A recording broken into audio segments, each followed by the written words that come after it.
Hello po, magandang tanghali once again para sa inyong lahat at welcome sa ating Midday Boost program. At ngayon po ay Monday na naman. I believe na napaka-blessed ng ating naging weekend dahil sa, syempre, marami tayong souls na nadala and we are in the year of Great Commission. So, let's save souls. Yun yung laging payo sa atin ng Diyos bilang mga disciples niya. Go into the whole world and preach the gospel. Good news, di ba? Katulad ng ginagawa natin. And I want you to share yung program natin right now. And as you know, we are still talking about yung mga dapat nating baguhin, dapat nating i-adjust. Bakit? Kasi still nasa journey pa rin po tayo ng Pentecost. It's been 2 weeks already na ginagawa natin itong journey na to towards yung Pentecost. And I believe lahat po kayo or maybe most of you, meron na po kayong oil na kung saan ginagamit natin every day. We are anointing yung sarili natin every day just to ask God's guidance and direction. And also to receive yung Espiritu Santo para po sa inyo na you never experience being baptized with the Holy Spirit. So itong Pentecost na to, we are approaching na, malapit na actually, and we are praying sa great outpouring of the Holy Spirit. Pero syempre, bago mangyari yon, laging merong repentance. At yung repentance, ibig sabihin, pag-eliminate ng mali, pagbura ng mali na ginagawa natin. That's why 2 weeks na. 2 weeks na tayo na may pinag-uusapan tayo about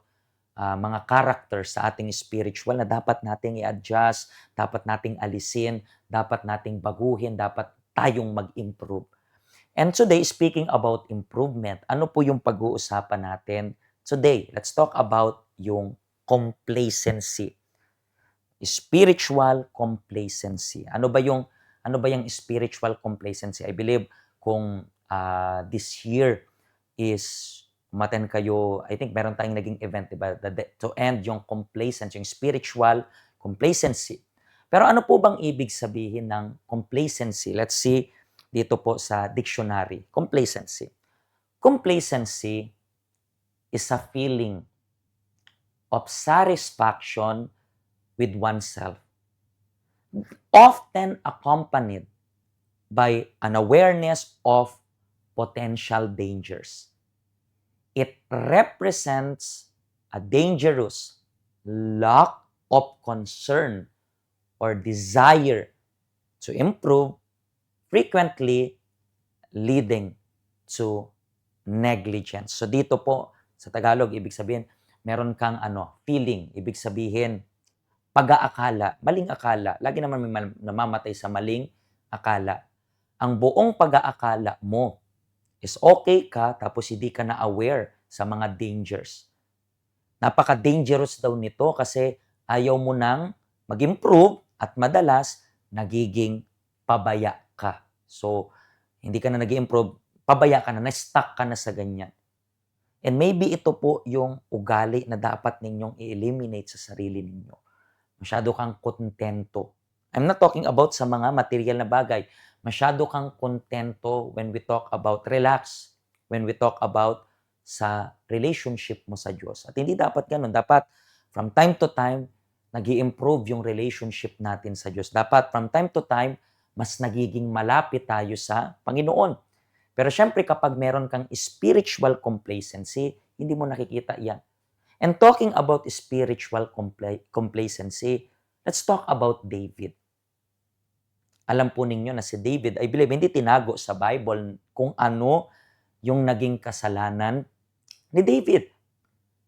Yung Bible is open book, open na stories ng mga servants of God. It's written there kung ano yung good example, but at the same time, it's written as well their bad example. So, ibig sabihin, for us to learn from their mistakes. So, let's talk about David. Ano po bang nangyari kay David? Maybe, itong nangyari kay David, hindi nyo po napansin to. Alam nyo lang na na-fall siya kay Bathsheba. Di ba? Alam natin yon. Pero siguro hindi niyo po nabasa kung bakit siya na-fall.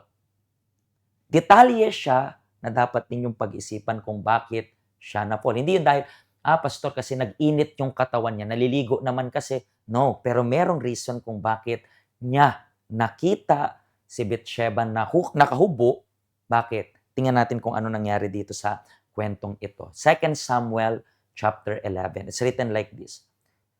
Nang panahong pumupunta ang mga hari sa digmaan para makipaglaban, hindi sumama si David at nagpaiwan lang siya sa Jerusalem. Sina Joab at mga opisyal niya at ang lahat ng sundalo ng Israel ang pinapunta niya. Isang hapon, bumangon si David at naglalakad-lakad sa patag na bubungan ng palasyo.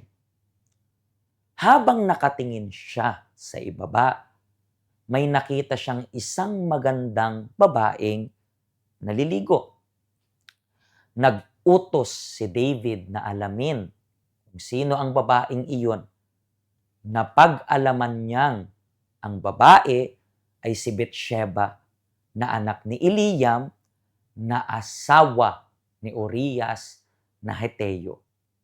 Ipinasundo ni David si Bathsheba at nung dumating ito, sinipingan siya ni David. So, dito wala pong dahilan si David. Bakit?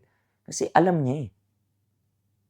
Di ba parang iba yung bagay na nagawa mo nang hindi mo alam. Yes, kasalanan is kasalanan. Walang small sin, walang big sin. Iba yun. But anyway, kasalanan is kasalanan. Pero dito, tinanong niya pa sino ba yun? Okay, napag-alaman ito. And then may asawa. May asawa. Pero still, ano nangyari? Kinuha niya pa rin yung asawa ng iba. Pero bakit nangyari yan? Napansin niyo po ba yung pinakaunang verse na nakasulat dito? Nang panahong pumupunta ang mga hari sa digmaan para makipaglaban, hindi sumama si David. So si David po laging sumasama. Since bata pa lang siya, nung pinabagsak niya si Goliath, siya ay mandirigma na, warrior na. Laging sumasabak sa gera, laging sumasabak sa digmaan. Pero itong time na to, sabi niya, hindi mo na ako sasama ngayon lang. Pero yan yung time na kinuha ng dyablo para si David ay pabagsakin. And ano pong matututunan natin dito? Complacency. Complacency. Naging kontento siya. Hindi, kaya na nila yan.